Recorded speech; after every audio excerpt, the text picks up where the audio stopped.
Oh, yeah? And who's gonna come to save you, Junior? I told you! Don't call me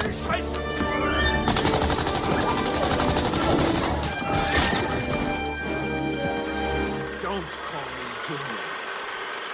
Cinderella story. You want answers? We're on a mission from God. Inconceivable! Take your stinking paws off me! I'm afraid I can't do that. Have fun storming the castle! Hey everybody, welcome to the Story Cauldron, finding the folktales, fables, and philosophies behind your favorite Hollywood films. I'm Bobby, the movie dude. I'm Anthony, the philosophy guy. I'm Garrett, and I'm here. And today on this episode of the Story Cauldron, we are once again joined by a story geek. This time it's Jay Sherer from Reclamation Society and the Story Geeks Podcast. Go ahead and tell us a little bit about yourself, Jay. Yeah, well, first of all, it is a pleasure to be here because I'm actually a listener to the Story Cauldron as well. Woo-hoo. So Yay. Always enjoy listening to you guys. Yeah, especially if we're talking about the same subject, because I feel like I'm just like learning more about the topic, which is fantastic. So love what you guys are doing. I am a writer, and I am the co-founder of the Reclamation Society with my buddy Nathan. And we actually started it because we wanted to do create stories. So we actually have one film that we released. It's called Star Wars Rivals. If you search for YouTube, you can check it out. But I also wanted to talk about the concept of storytelling and the concept of how story matters in the world, how it matters for spirituality, how it matters for culture, how it matters for all that stuff. So we started the Story Geeks Podcast, and I have guests on. We have really fantastic guests like Garrett, who joined our show. Hi. And we just geek out about the entire story behind our favorite science fiction, fantasy, and comic books. Awesome.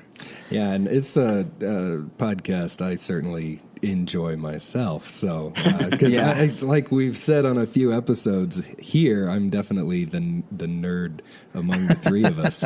Depends on what we're talking about, because I can nerd true. out just as well as anybody else. But when we're talking about sci-fi, fantasy, or especially comic book movies, which is the bread and butter of the Story Geeks. That's right. Yeah, I'm excited that this has worked coming together. Yeah, exactly.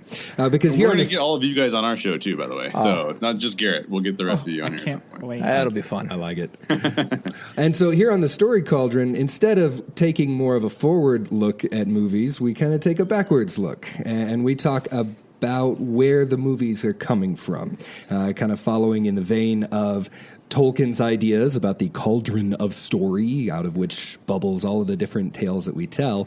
We're looking at the ingredients that are going into that pot of soup to see where the stories we are telling today came from. And today we are talking about a series of movies rather than just one movie that taught a generation how to misunderstand archaeology. It's the Indiana Jones franchise. So let's start with the movie itself, Gary. Cool. So Indiana Jones is an archaeologist in much the same way that John McClane is a police officer or Rocky Balboa is a diplomat. He uses his fists to do his job far more than anyone in that field actually would in real life. Fighting off Nazis, death cults, and Soviet agents, Indiana rescues famous artifacts like the Ark of the Covenant, and the Holy Grail from falling into the wrong hands. Nazis. That's right. So we've got 4 different movies that we get to talk about today. And my body is ready. We've got, so it started with Raiders of the Lost Ark in 1981. The Temple of Doom was the prequel from 1984.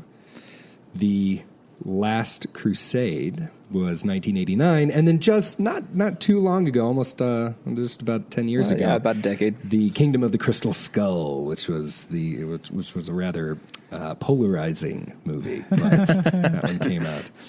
So at least as far as the movies went to the box office, each one, even the Crystal Skull, was a breakaway success. I mean, they were just hugely popular.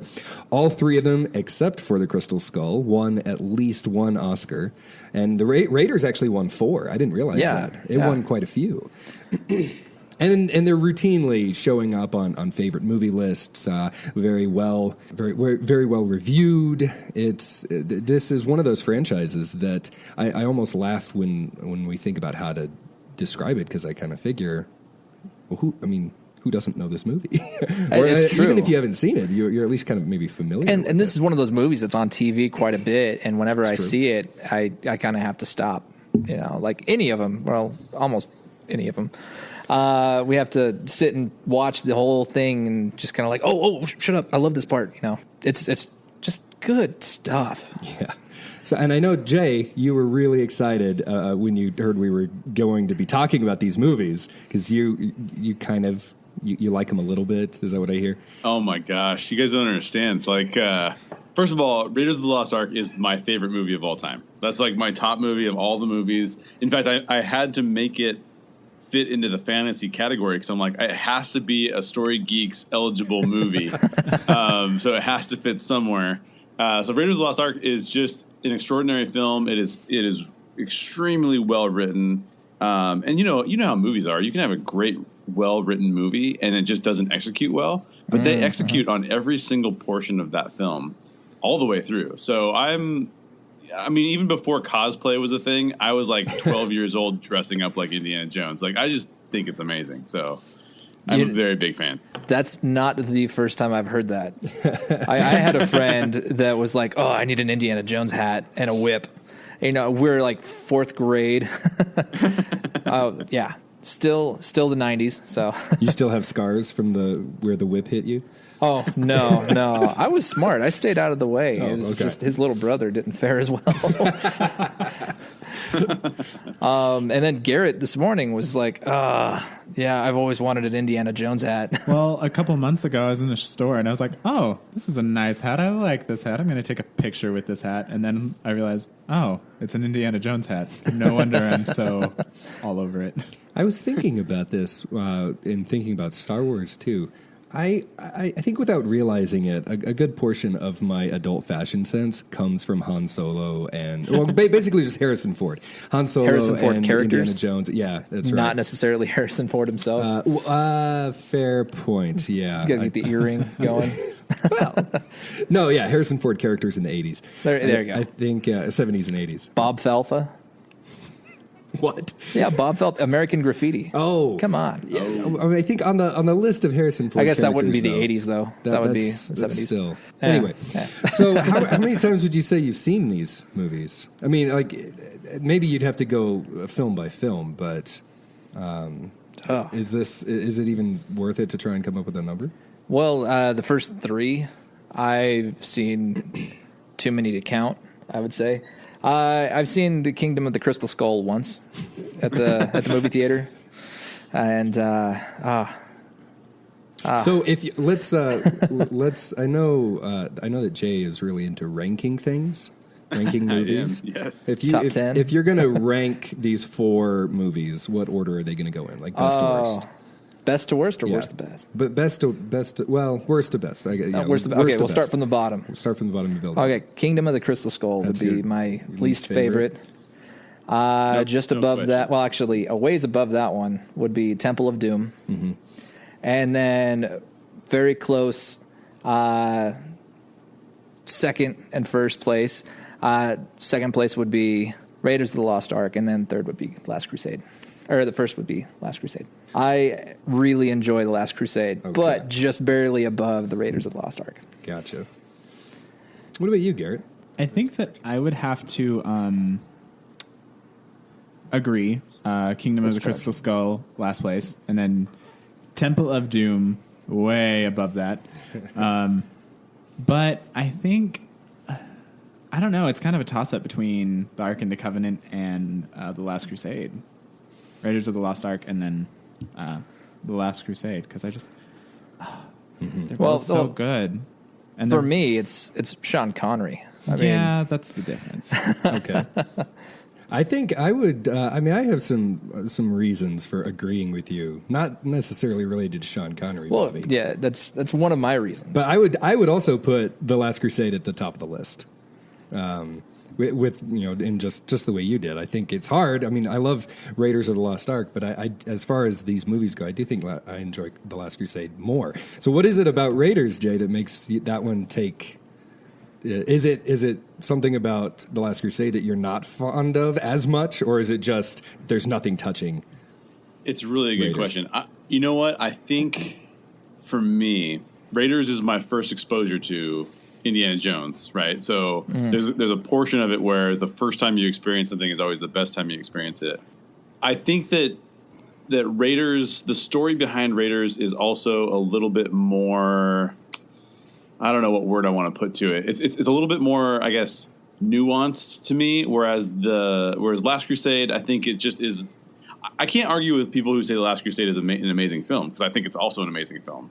But I would even put Temple of Doom up close to The Last Crusade for me, honestly. Like they're neck and neck for second and third in my mind. Obviously, Crystal Skull is it's its own significant. League. Yeah, exactly. Single like A short season conversation. Exactly. But I don't know. The Raiders, I think, has some of the most iconic scenes of all time, which The Last Crusade also has iconic scenes, but it never reaches the highest heights of The Lost Ark. Now, granted, I do think that The Last Crusade is maybe throughout a little bit more solid, but Raiders just has these moments like the him running from the ball as it's coming after him, him shooting the guy in the bazaar, so the guy with the sword, you know, like these are like iconic movie moments that I don't think that Last Crusade can quite live up to. Yeah, and to go off of that a little bit, so I teach film and cinematography a little bit here at the high school, and we have a section where we talk about cinematography and composition and color and all this stuff. I always start off my PowerPoint with a screen grab from Raiders, and it's where they're digging right in front of the sunset. And you just see the silhouettes, and he's got his whip on his hip, and you can see the silhouette of the hat. And without fail, everybody knows what that movie is. Oh. So, it's definitely iconic. Yeah, I think I saw Raiders first also, but I was kind of terrified by it. I remember the face melting scene. That's one of those weird scenes that's just burned into my memory. Favorite gifts. It's a useful one in that regard. But yeah, I mean, I don't remember how old I was. I think I was maybe 5 or 6, and watching the Nazis literally have their faces melted. It wasn't like unsettling to the point where I didn't come back and watch the movie, because I still thought, I was 6 years old. I still thought that was kind of cool, but it still has this, like, that's what I think of. I mean, I have to remember, oh yeah, that's the one with the ball, and that's the one with the all this other stuff, because first and foremost in my mind is the opening of the Ark scene. Yeah, and for me, I think The Last Crusade is the one that I remember most fondly, because I remember watching it with my dad. And that movie it's such a perfect movie to watch with your dad, since it's all about Indiana Jones and his relationship with his dad. And I think that I've got some real nostalgic reasons in that regard why I love that movie so much. And I was a Boy Scout, so I mean, that opening scene of the third one, I'm like, woohoo, go Boy Scouts. I don't know. I just really I'm not going to lie, I really like the Temple of Doom, because it's just, there's some parts of it that are just so cheese that it's class. The vampire bats. Yeah. The elephants. 10 out of 10.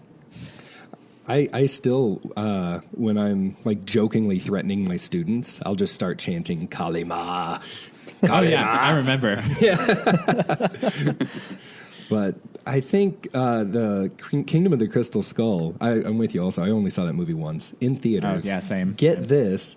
On my honeymoon, my wife and I, we had just gotten married, like right before that movie had come out, and we traveled. We didn't go to like Mexico or anything. We went to the mountains, and we were we just thought, hey, this is kind of cool. They had this little movie theater. We'll go see what it is. And all right, hey, they got the new Indiana Jones movie.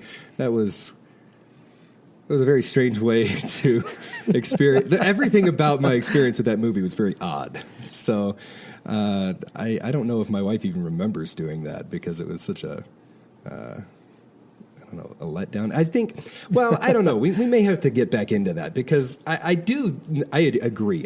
Of the 4, it's definitely last on the list. I do wonder if it hasn't gotten kind of some of the Batman v Superman treatment, where people like to hate on things, and so it kind of becomes It's too different. Yeah. And so the ball starts rolling, if I can make a pun there, and Boom. Ooh, the next thing you know, punning is people real. just hate this movie more than it kind of deserves. But Yeah. But before we can get into all that, let's talk about Indiana Jones himself. I mean, could you really imagine these movies being if somebody else was playing Indiana Jones? I mean, this movie is so formed around Harrison Ford as a character, or as an actor really is with this character. And there's a little story behind that, but we'll get to that. What do you mean? So Bob Felfa, the character that I mentioned from American Graffiti, that was like his first movie where he worked with. I don't think I've seen American Graffiti. Oh, you're missing out. It's an amazing film. In fact, it's on my top 10. Oh. It's the original Superbad. Oh wow. Okay. So anyway, but he was picked from that movie to play Han Solo and then Indiana Jones. I mean, it was pretty much tailored for him. Oh, okay. So it was.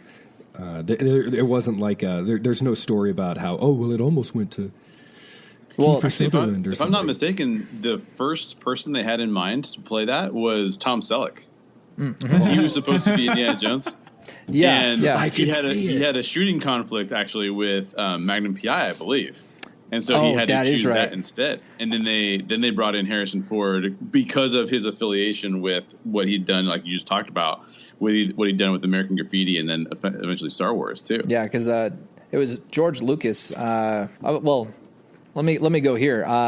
American Graffiti. He had maybe 2 lines in the entire movie. I ain't nobody, dork. Yeah. It's just some And then the perfect- girl in the passenger seat. Ain't he neat? Totally. And it's like really nothing that he's not a standout character at all. And that was his first film, but he was picked up to work on Star Wars from that film. And then he just kind of became a go-to. Yeah, and I'm happy with the decision because I absolutely love Han Solo and Indiana Jones with Harrison Ford. I can't really picture anybody else. Yeah. So, yeah. So what do you think of Harrison Ford as the character? Of Indiana Jones? Yeah. Okay. I really like him. If I ever am a professor, I want to be like him. You want girls to write messages to you on their eyelids, and you have to jump out the window. That threw me for a loop because I was like, okay. Maybe. But no, I don't know. I want to be classy, but also beat some people up. He's suave, but he can hold his own in a bar fight. I would have to cut my hair, but I'd be okay with it if I got to be like that. So Yeah, so Indiana Jones, he's really embodying this trope of the rugged adventure hero who is coming almost straight out of the old pulp magazines that were really popular in the 30s and the 40s. We talked a little bit about this on the Batman v Superman episode with Batman because he was or his creators were influenced heavily by characters in those. But same here with Indiana Jones. He's just kind of the latest in the long line of guys who would go into the jungle and have adventures. Yeah. Whether you're talking about guys like Doc Savage or he would be from probably the most famous one from those pulp comic strips. They're kind of like the precursors to comic books, actually, these pulp magazines, with characters like the Shadow and folks like that. But if you look if you look back at the whole genre of lost cities or lost worlds, guys like Alan Quatermain come to mind. Did you guys ever read or see The League of Extraordinary Gentlemen? Yes. not yet. No. No, you haven't? Oh, I'm sorry. I shouldn't have asked that, Garrett. that would be a fun thing to hear on the Story Geeks, because it's kind of how do we put it? I think it's kind of a fun movie in its own right, but it's really, I mean, compared to the comic book series, it's typically one of the most hated adaptations. Oh, maybe that would be a fun thing, like comic books turned into movies that people didn't like. Oh, yeah. Yeah, we actually have a new series that we're doing called Make It Better, where we basically say, like, we did Batman v Superman, right? Like, make it better. So Daryl and I just sit down and talk about, like, what would we need to do to make this movie better? Oh, my. It'd be a perfect candidate for that. Now, I have to admit, as much as I have wanted to watch that film, I've actually never seen it. So I love the concept, love the characters, but I've never seen the film because of what you're saying. It got such poor reviews that I didn't even bother. Yeah, I watched it in high school. That was one of those movies that I remember quite clearly watching with my best friend at the time, who we still have some like weird inside jokes because of that movie, and that kind of stuff can overshadow the objective quality of the movie itself. And that is true. For those who haven't seen it, it's basically the original Avengers. Well, no, not the original, but it's based on the idea of the Avengers, but taking characters from Victorian novels. Or from old stories and bringing them together. So you've got like Dr. Jekyll, and you've got Sherlock Holmes. He does. He ends up showing up in the comic books in one of the other books. You've got Mina Harker from Dracula, and you've got Alan Quartermain, and that's really the person that we need to talk about here, because he's this character from the original book was called King Solomon's Mines. And it came out in the late 19th century, and it was hugely popular. I mean, he was this British son of a missionary in Africa, and so he's white, and he's got a good amount of money, and he likes to hunt things. So he goes on these hunting expeditions in Africa, and he has all these adventures where he goes down underground and he finds the lost mines of this guy, or he finds the relic of that guy. And it kind of started this whole genre that we still see movies of. I mean, it's kind of in the same vein as Tarzan in some sense. Mm-hmm. It's like the adventure movie. The adventure movie, and with Indiana Jones, the whole idea of the foreigner coming into Egypt or Syria. Where is Petra? Anyways, it's close to Israel, I know. You're the one that teaches religion and stuff. I know. Well, I know what it looks like. We all know what it looks like now. But yeah, in Southern Jordan. Southern Jordan. All Okay, right. so I was close, but he's even in just the way that he looks. That you're talking about his hat. Yeah, Gare. I mean that hat, iconic, and almost completely ripped off from other things that came before him. There's a picture. I actually put it in our outline for this episode. If you guys could see that, Charlton Heston in a movie called The Secret of the Incas. Yep, I actually have that up right here. Have you ever seen that movie? No. Actually, I've heard about it, but that's as far as it goes. Yeah, I mean, I know when people think of Charlton Heston, you probably think of Apes or Moses or something like that. But his resume is huge. Oh, yeah. And he made this movie in 54 where he's basically, I mean, even the description is he's an American adventurer. Like whatever that means. I mean, it's not a job, but it is in the movies. And he goes and he goes into Peru in this movie, and he's trying to find this ancient Inca treasure. And if you look at him, I mean, if I wasn't wearing my glasses, I might think I was looking at a picture of Indiana Jones. He's got the fedora. He's got like the brown leather jacket. Yeah, the leather jacket. He's got the beautiful woman at his side. I mean, that's almost straight out of those old adventure pulps too. Yeah. Hope someone else is going to pick up there. Sorry. Well, here, I'll ask you a question then. Of all the different sources for Indiana Jones as a character, though, without question, I think this is the weirdest one. Did you guys ever watch DuckTales? Oh, yes, I did. I was a huge fan of that. I watched it a couple times, but it wasn't a complete and total. It's slightly before Garrett's time, so. I'm a baby. DuckTales. Was that, Jay, were you a DuckTales Scrooge McDuck guy? Probably my favorite cartoon of all time. It's so good. You guys know it's back, right? Like they're playing the new Wait, is that DuckTales out? on Disney. Yeah, it's out. Oh, and it's also very good now. Still. I knew it was coming out. I didn't know it was already released. I've only seen the first 2 episodes. They were released online as like a kind of a one long episode. Oh. And really good. It'll throw you a little bit to hear different voice. It threw me a little bit to hear different voices for Huey, Dewey, and Louie. But once I got used to that, it's fantastic. How is Scrooge McDuck's voice? Because that's what I heard about it because it's David Tennant of Doctor Who fame plus a bunch of other stuff. And, Jessica Jones recently. Yeah, man. Mm-hmm. Although I much prefer Doctor Who his character at least. He was amazing at being so bad in that. But off track here. He's playing Scrooge McDuck's voice, and that's. How did he do with that?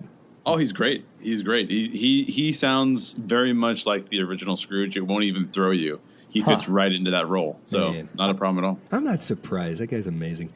I'm a fan. But yeah, there were these even before DuckTales was a comic or a comic or even before it was a cartoon. That's what I'm looking for. It was a comic, and there were these comic strips that came out. Even like decades before the cartoon became so popular. And you were talking about that iconic image of the boulder rolling down the hill, but it looks, and this has been all but confirmed from the filmmakers themselves, that was taken out of a page from one of these old Scrooge McDuck comics, which you can see. I put that in the outline for you guys too, and I'll make sure to put that in the show notes so that everybody else can see what we're looking at. You've got the Beagle Boys trying to steal something from somewhere. I mean, it's not really important because they trigger this booby trap. And next thing you know, there's this giant boulder rolling down at them that they're having to run away from. That it looks like this was Comic Book Resources actually did a report on it about how this looks like this is actually one of those urban legends, which turns out to be true, that Scrooge McDuck influenced Indiana Jones. That's I love it. Awesome. Which Now I just have the theme song from the cartoon running through my head. No joke. My roommate in college had a jazz remix version of that played at his wedding. We danced to it at his wedding. It was cool, actually. It was weird, but it was cool. All right, so I want to ask you guys a little bit about some of the real life explorers, adventurers that some of these pulps were originally kind of framed after.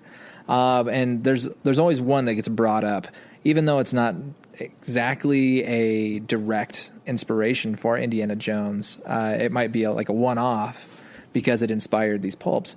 But there's this guy. His name's Roy Chapman Andrews. Have you guys heard of him? No.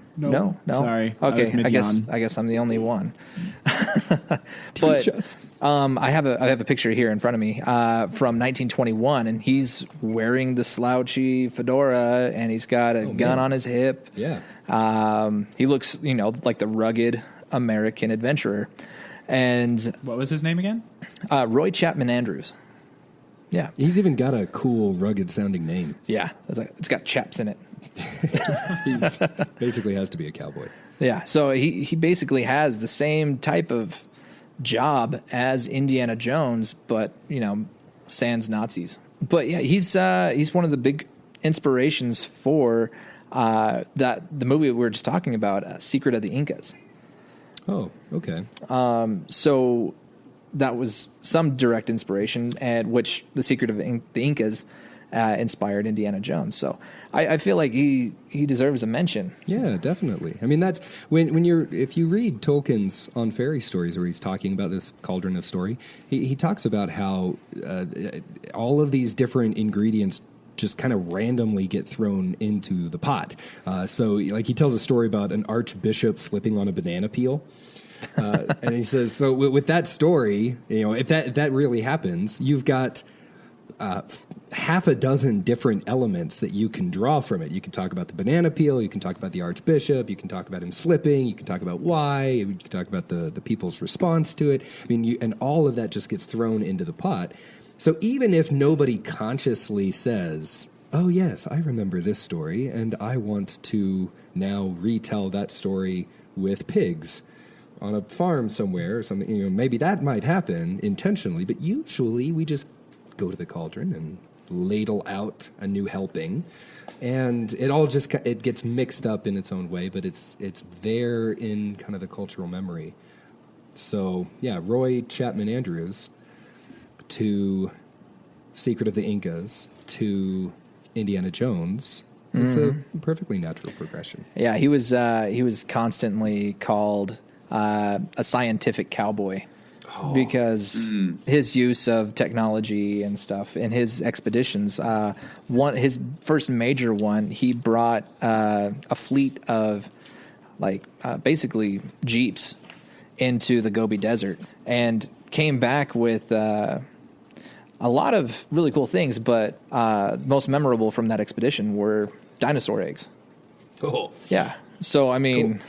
That sounds pretty awesome, especially for somebody who started out as a janitor at a museum. Oh, a janitor? Yeah. Wow. So, and then he did all this stuff and then became a director of the museum. But it only took him some dinosaur eggs to get that promotion. Of course, the real question is, what else did he find that the aliens that he met kept? It's a Crystal Skull joke. So it's okay if it goes over your head. No, I got it. And there's that eye roll again. No humor. Fair enough. This is why I love listening to you guys, because these are two things that you brought up. But besides the Crystal Skull jokes, I did not know about the Scrooge McDuck reference, and I did not know about this dude either.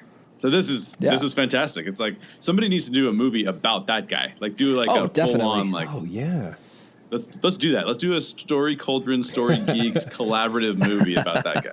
Yeah, just a janitor who falls into an expedition and finds dinosaur eggs and becomes the leader of the entire museum community. That is. I love it. Okay, so my undergraduate degree is in anthropology. And yeah, you know, I didn't know that. It doesn't come up a lot because it's anthropology, and that's It's anthropology. Yeah. But archaeology is technically in a lot of departments it's within the anthropology department or in a lot of colleges. So I took some not a lot because I specialized in cultural anthropology more than archaeology. But you have to get credits in all the different subdisciplines. So I took at least one archaeology class, and that was the first thing that the professor said on the first day. He said, "Hey, welcome to archaeology. If you think this is going to be Indiana Jones, get out." Because Indiana Jones is amazing, and archaeology is amazing in its own way, and you can find some really cool stuff, but it is way more mind-numbing and slow and painstaking. There's no punching things. There's no traps to run from. In fact, if you punch something, you're probably going to get in trouble. Probably. You break that, you're dead. I don't know. If a Nazi was trying to mess with your dig site, maybe you could get away with that. Oh, yeah.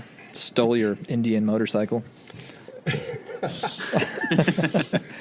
So I think if there's something that comes close to Indiana Jones with these movies, though, that is arguably as important, it's the stuff that he's trying to find, right? In each one of these 4 movies, there's some artifact or some mission that he's on to rescue some object. So let's talk about those for a while. Do you know you guys know what I mean when I say a MacGuffin? Yes. Only due to the outline that you sent out. But other than that, no. So a MacGuffin, it's a plot device, and it's an object in a movie that is designed to be a plot device. So it's something that I think the best example of a MacGuffin I can think of, it's actually in Pulp Fiction. Yeah. The suitcase, the briefcase that they open up. Don't you just mean the light? The light. Well, yeah, because that's why I think it's a great example, because you don't even know what it is. They never even show it, and yet it's this thing that motivates all these characters in the movie to do what they do. So, I was going to ask this question: these artifacts that they are looking for in each of these movies. So you've got the Ark of the Covenant, you've got the Sankara stones in the Temple of Doom, you've got the Holy Grail. Jeez. And then you've got these crystal skull things in the fourth one. Would you say that these are just MacGuffins, or are they more important than that? Are they just there to kind of get Indiana Jones into trouble so that he can punch things, or is there more to them than that? You know, one of the things it prompts me to think of when I think of this whole genre you're talking about, and the fact that we're looking at adventurers going off into the world to explore areas that have never been explored before. I think we've actually lost something with culture, and I think Crystal Skull could have suffered from this. In the 80s, especially when I was a kid, I felt like the world was a big enough place that there were still areas of the world that could be explored. But you really don't get that sense anymore at all, because we all feel like if there's an area of the world that's unexplored, like, it's not only has it not been explored, somebody's been there and put it on YouTube. You know what I mean? Like, everything is the world is information is so accessible to us, and I feel like that's one of the things that it's going to make it hard for anybody to do another Indiana Jones type character, is that the world has become so small. Not necessarily in our experience of it yet, I don't think, because I think a lot of us haven't necessarily traveled the world extensively, but we've seen other people traveling the world extensively. And so we lose something. So even as we talk about, like, what artifacts could be left to explore, it's kind of like, well, you're going to have to probably make one up or something, because I don't know how you get there. I do think, though, that these artifacts are really well chosen until we get to the Crystal Skull. Yeah. And so I think that's another big drawback of the Crystal Skull, is that its artifact was not chosen as well. But I think these exist primarily as MacGuffins. I think that's a really good way of describing them. But because of their cultural, spiritual, historic significance, we're instantly compelled to see how this story will unfold with these artifacts. Yeah, that's a good way to put it, especially with Raiders especially with Raiders, you've got something which has at least some historical reality to it. The Sankara stones and the Holy Grail, especially the Holy Grail, there's a lot of cultural history to it, although it's debatable. Tons of lore about how much actual history is there. The Sankara stones, and now, yeah, that's true. There's the Sankara stones are something that Lucas and Spielberg manufactured for the movie, but they're based on something else which is kind of real. Yeah. And then there are crystal skulls out there. There are stories about crystal skulls, and there are some in museums. But I don't feel like they have the cultural impact that the others do. Yeah, they're more just kind of like spooky things. Yeah. Kind of. Because when you think about the Holy Grail and you think the Ark of the Covenant, I mean, that's significant cultural artifact. That a lot of people are already going to recognize. Yeah, exactly.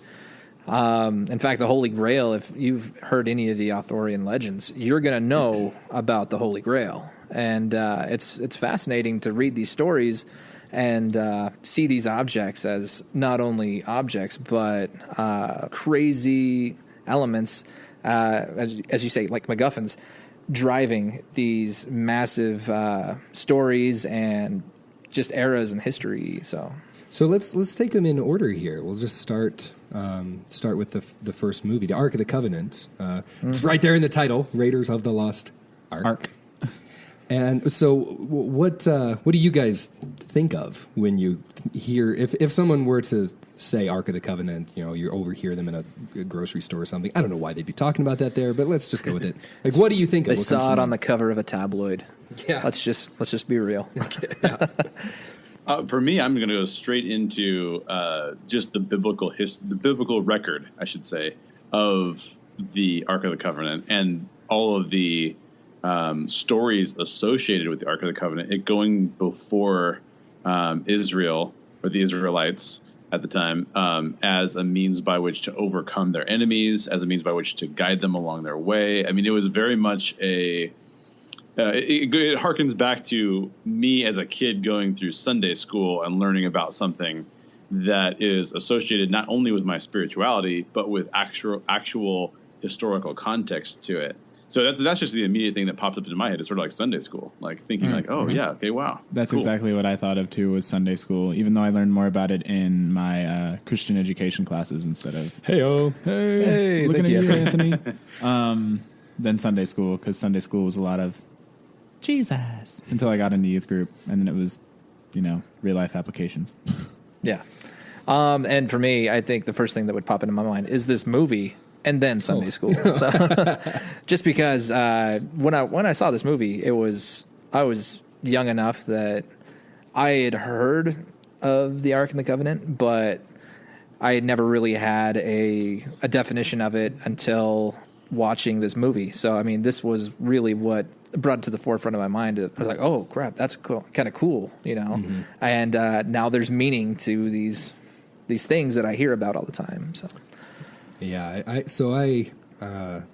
teach those Christian education classes that Garrett was in, and this is certainly I'm right with you, Jay, that I'm gonna have to start thinking about the Old Testament stories about Israel and God instructing Israel to create this box. So the Ark of the Covenant is described in almost excruciating detail in Exodus. You get very specific blueprints about how it was going to look. And then you get descriptions elsewhere of what was going to be inside it and who was allowed to touch it and what it was for. But it's really hard to overstate the importance of the Ark of the Covenant in ancient Israel. I mean, it was the absolute center of Jewish religious life, even before they would have called themselves Jews. So it's after the story of the Exodus, when they go to they leave Egypt and they go to Mount Sinai, and Moses goes up to the top to talk with God, and you've got that iconic image of Moses coming down with the 10 Commandments in both hands. And part of that conversation, God says, hey, build this thing. And this thing is going to be kind of, it doesn't say this explicitly, but you certainly have commentators later describing it this way, that the ark was the place on the earth where God would touch. So that's why it was so important. That's why when they would walk, they would have the Ark of the Covenant out in front of them because God was leading them. In fact, it was almost like his footstool. That's the way that some commentators talk about it. The Ark, it's this big, big golden box. Well, it's wood covered in gold.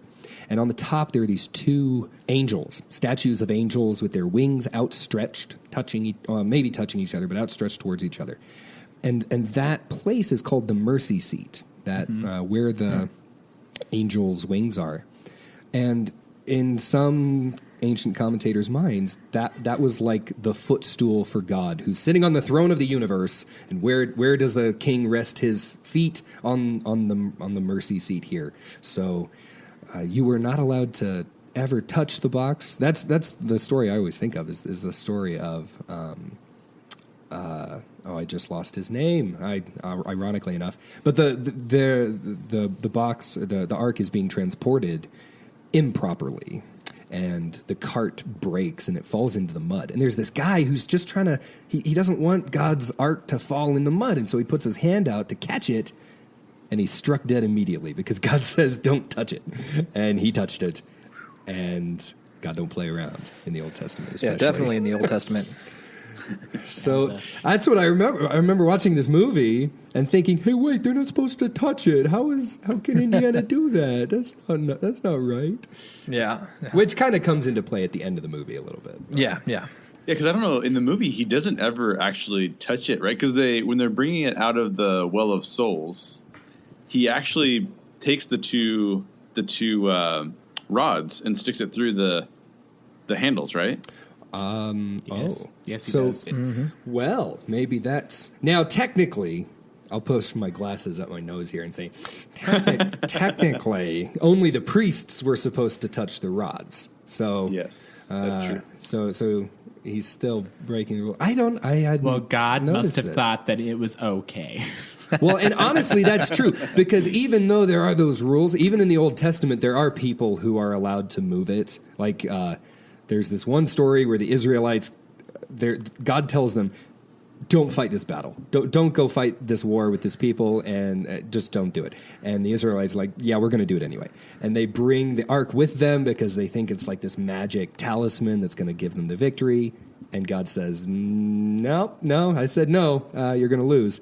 And the Philistines actually capture the ark and carry it away. And then some funny stuff happens, and the Philistines end up saying, please take it back, we don't want it.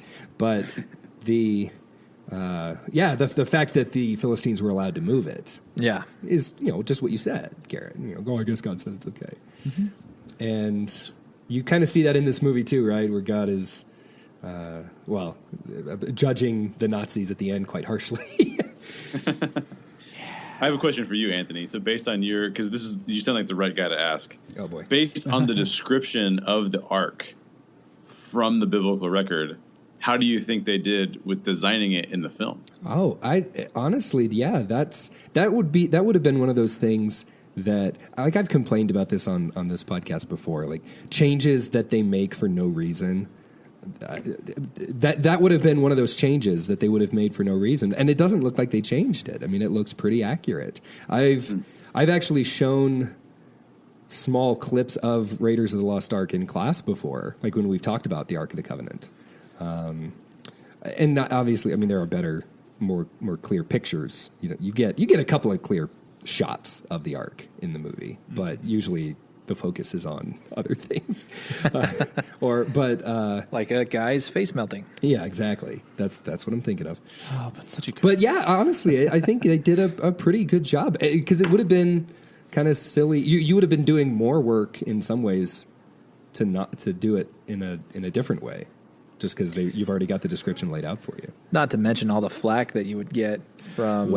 Yeah, there is that too. Yeah, so I wonder if they weren't extra sensitive to that. Although this was in the '80s, early '80s, when maybe they wouldn't have had to.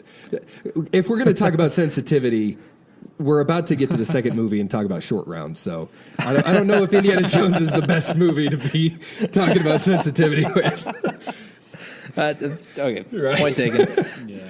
But the Ark of the Covenant. I think I like this movie too, because it answers a question that the Bible leaves open, which is, where's the Ark now? Like, the whole concept of Raiders of the Lost Ark is at least possible in the imagination, because the Bible never says what happened to the Ark. Jerusalem is destroyed in 587, and it goes missing. I mean, it's just lost from the record. There are a few different, or actually there's quite a few, but a few more credible stories than others about maybe Jeremiah took it here, maybe it was secreted out this way, but we really don't know what happened to the Ark. There's a church in Ethiopia that claims to have it in its basement. Thanks to the Queen of Sheba. Yeah. But nobody's allowed to look at it, so you just kind of have to go. Well, isn't there an island that's somewhere in Ethiopia too? Like, I don't know. I've watched some weird History Channel thing on it, so chances are it's probably not the most accurate. But there was like a thing where there's monks that live on this island, and it's only monks, and it's hidden there. Oh, that sounds like History Channel fodder. Mm-hmm. Mm-hmm. It might have been Travel Channel. Not exactly sure. It was a while ago. It was a documentary TV show. They really tried to make it a comedy, but it wasn't. Oh. So yeah, I think that last shot. I remember this right. The last shot of Raiders is the warehouse scene, right? Yeah. Yes. And that's such a wonderful way to end that movie, with the not the Nazis, the U.S. government stamping the box, property of the U.S. government, but then it burns off. Because it's the property of God. That's right. Yeah, and then it's just kind of It's just Forgotten in the there. warehouse. Yeah. Maybe that's what they'll do with the new movie. Like you were just saying, Jay, I think you're totally right that the smallness of the world is becoming, in some ways, a problem for certain storytelling genres. So I think either, when you were talking, I was thinking, well, maybe they'll just like try to send Indiana Jones to space or something. Yeah, I was thinking of Sparks, Nevada on Mars. If you guys have ever heard of that. He can ride in his refrigerator. That's perfect. Blast him to the moon. Either that or maybe like some of these old things could make a comeback. Maybe that's what they could do with a new movie. Have the Ark get stolen again or something. You know, there's actually, speaks to my level of geekiness about Indiana Jones, but there's actually quite a series. There's like, I don't know, 5 or 6, 7 maybe novels that have been written, a couple different computer games as well, and several of those were actually quite good. They could easily take those as a reference to move forward into the new movie. So I kind of hope that they do that, but who knows? I do think one other thing I'd say about, and maybe this, well, I'll save it for when we talk about Crystal Skull. But okay. Well, yeah. One fun fact though for your Raiders of the Lost Ark fans, and you guys might know this because some people, this is kind of a more widely known fact, but the scene I mentioned earlier where he shoots the guy in the bazaar with the giant guy with the sword. I don't know if you guys have heard this one before, but the reason that scene happened, he was actually supposed to fight that guy like in a fist fight with the whip and everything. Oh yeah, but Indiana Jones had or I should say Harrison Ford. Harrison Ford had the flu, so he was not feeling well, and he just goes, "Can I just shoot him with my gun?" And they go, "Yeah, sure." Well, that would be a great moment. So that's where that comes from. 10 out of 10. Yeah, I love it. Oh man, that's got to be the best thing that the flu's ever given us. That's true. Because you're totally right. That is one of the. I mean, that says so much about Indiana Jones's character. The little kind of almost disgusted eye roll that he gives, like, don't waste my time. And then exactly. That is fantastic. One of the biggest personality giveaways is kind of like why not? the weird thing about the Ark of the Covenant or about the Raiders of the Lost Ark that I always remember is right after he rescues Marion, and he shoves the guy's head into the airplane propeller. And then they have to run away from the plane before it blows up, right? Yeah. Their legs, have you ever noticed this? Show this to your cinematography class. Their legs are perfectly synchronized. They look like dancers. It's weird. Really? Yeah. That's what it was. I watched it yesterday and I was like, there's something about this just seems too good. I could just see too correct. On set, they're like, we'll block it out for you. We'll put footsteps down. Yeah. So, all right. Well, is there anything else we should say about Raiders of the Lost Ark? Or can we move on to other than being an amazing film and really that everything is good about it? I don't know. I really need to use the gif of the Nazis getting their face melted off more often. Yeah. Maybe we'll.